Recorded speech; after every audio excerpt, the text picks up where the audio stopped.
नर्मदेहर आज अपने इस अभियान में हम बैठे हैं श्रीमती आशा चौरे जी के साथ। और आशा जी इंदौरी महिला मंच नाम से अपना एक ग्रुप चलाती हैं। इस ग्रुप की संस्थापक हैं, इस ग्रुप की अध्यक्षा हैं और इस ग्रुप के माध्यम से समाज की बहुत सारी महिलाओं को इन्होंने जोड़ रखा है।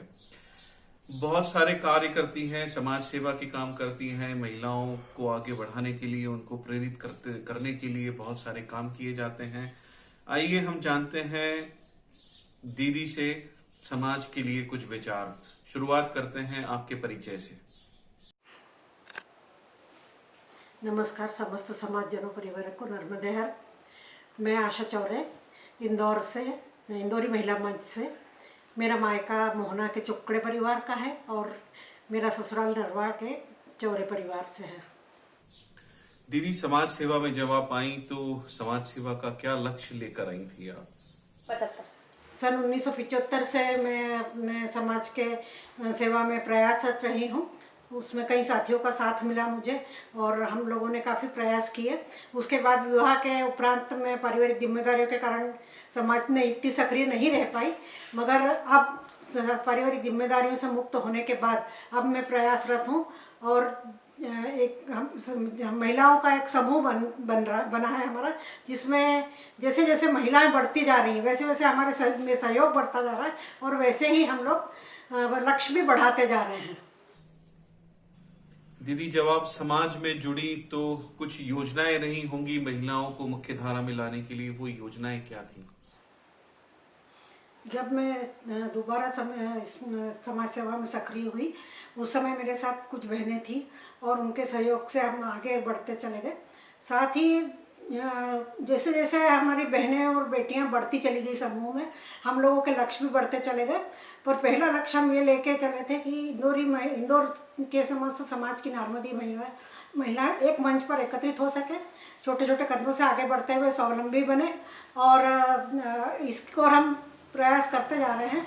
अब अभी मैं उन्हीं बहन बेटियों के समर्पित भाव के कारण आज आपके सामने बैठी हूँ और ये है कि अभी हमारी मंजिल बहुत दूर है, अभी हमें बहुत कुछ करना है, हम बहुत ज़्यादा कुछ कर नहीं पाए हैं।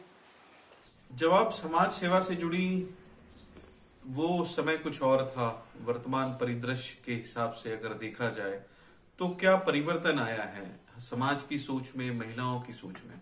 बहुत बड़ा परिवर्तन आया है। महिलाएं स्वयं अपने क्षमता और योग्यता के अनुसार अपने को स्वावलंबी बनाने और साबित करने के लिए प्रयासरत हैं और ये हमारे समाज के लिए एक शुभ संकेत है।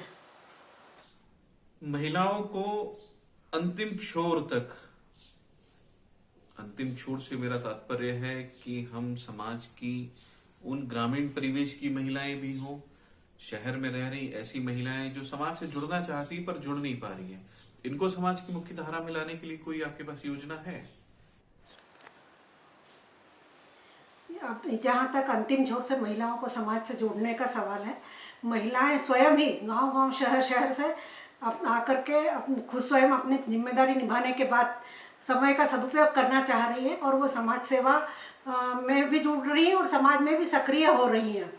इसमें इस सब में हमारा सहयोग सोशल मीडिया से बहुत ज़्यादा हो रहा है। साथ ही समाज का पुरुष वर्ग हमारे पीछे इस तरह से प्रोत्साहन हमको देता है कि आप आगे चलो, हम आपके पीछे हैं। दीदी, आपके नजरिए से महासभा अध्यक्ष कैसा होना चाहिए? महासभा अध्यक्ष के बारे में बोलना एक छोटा मुंह बड़ी बात होगी और ये बहुत बड़ा पद है समाज के लिए और इसमें भी मैं यही चाहूँगी कि पदासीन ऐसा व्यक्ति हो जिसका समाज में ज्वलंत संपर्क रहे प्रत्येक वर्ग से और उसका योगदान समाज उत्थान में रहा हो और उसकी जो पदासीन होने के पूर्व की जो पृष्ठभूमि है वो स्वच्छ हो, विवादित न हो। महिला महासभा के ऊपर दीदी प्रकाश डालें थोड़ा सा। महिला महासभा के काम कैसे चल रहे हैं, कैसे गति किए जा सकते हैं? महिला महासभा के लिए भी वही नियम या गुणों की आवश्यकता है जो पुरुष महासभा के लिए है आवश्यक है और इसमें एक और ये प्रयास महासभा को करना चाहिए, महिला महासभा को, कि महिलाएं बाहर निकलकर आत्मविश्वास से भरकर अपने आप को साबित कर सके। महिलाओं का समाज के प्रति और समाज का महिलाओं के प्रति कुछ कर्तव्य वो क्या होता है जो समाज को आगे बढ़ाने में सहायक हो? समाज एक अनेक परिवारों का एक संगठन है, जिसमें जिस प्रकार हमारे कर्तव्य परिवार के प्रति होते हैं, उसी प्रकार समाज के प्रति भी हमारे कर्तव्य होते हैं। और इन कर्तव्यों की पूर्ति के लिए हमें अपने आप को मजबूत और निस्वार्थ सेवा का प्रयास करना चाहिए। साथ ही समाज का भी ये महिलाओं के प्रति ये कर्तव्य है कि वह महिलाओं को जो भी वो कार्य करना चाहती है, जो भी अपनी क्षमता है उनकी, जो अपनी उनकी योग्यता है, उसका भरपूर वो उपयोग कर सके और अपने आप को स्वावलंबी बना सके। वर्तमान दौर में युवक युवतियां, जो नए बच्चे हैं हमारे, जो पढ़ाई लिखाई कर रहे हैं या पढ़ाई लिखाई करके कहीं जॉब के लिए चले गए हैं, समाज से दूर होते जा रहे हैं, कटते जा रहे हैं, इनको वापस मुख्य धारा में लाने के लिए कौन से प्रयास किए जा सकते हैं? आज का दौर प्रतिस्पर्धा का दौर है, जिसमें बच्चे पूरा इतना व्यस्त रहते हैं कि उन्हें समाज में जुड़ने का समय कम मिल पाता है।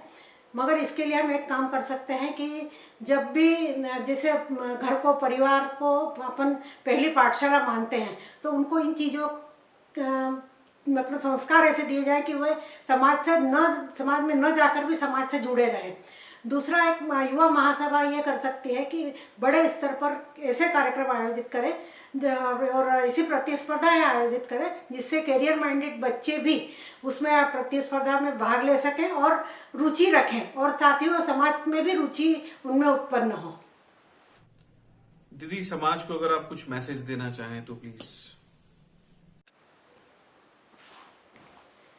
समाज से मैं इतना ही कहना चाहूँगी कि समाज के वरिष्ठ जन, विशिष्ट जन, महिला, पुरुष, युवा सभी मिलकर अगर समाज के हित की परिकल्पना को मद्देनजर रखते हुए अगर कोई प्रयत्न करेंगे तो समाज उत्थान को कोई नहीं रोक पाएगा।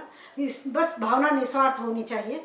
और अगर इस अभी का जो समय चल रहा है, इसमें लग रहा है, दिखाई दे रहा है स्पष्ट कि समाज उत्थान की ओर हम सब अग्रसर हो रहे हैं।